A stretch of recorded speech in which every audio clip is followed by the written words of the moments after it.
Across the Metroplex, Kaufman County officials are working to increase funding for law enforcement, but they want to do it without raising taxes. Blessing Machuku explains how. When you include the general funds allocated for the police department, along with the funds coming from the Crime Control Prevention District, well, a city representative tells me that the city of Fort Worth spends at least $800 million a year for law enforcement, and that's on the low end.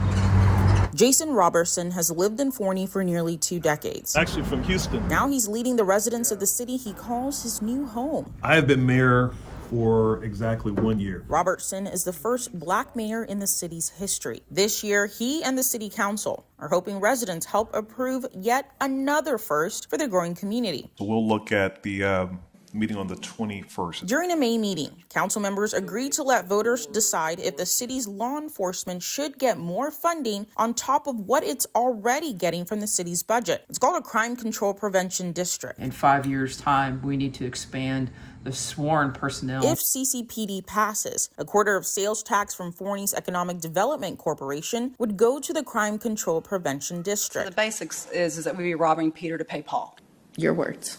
My words, and I'm more than happy to say that. The city rep says it wouldn't be a tax add-on, but rather a reallocation, giving Forney PD possibly $2 million a year or more and providing relief to the city's general fund. You got it. It's an immediate infusion into our police department. Immediately, we'll be able to hire more police officers.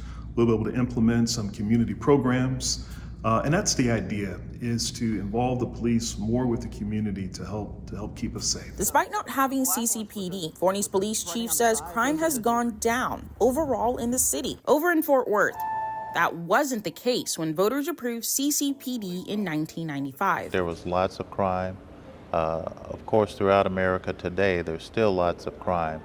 But now there are some dedicated resources that can be used to help prevent crime in communities. In the 1980s, Fort Worth had double-digit increases in crime and even had the highest crime rate in the U.S. for 2 years. It's amazing that we've been able to see major crimes continue to trend down over the last few years. And I think a lot of that is attributed to the fact that we have additional funding through CCPD. A high crime rate is not an issue for Forney right now. No, it's not. The mayor hopes with the possible passing of CCPD, it stays that way. In Forney, Blessing Iwuchukwu, Spectrum News.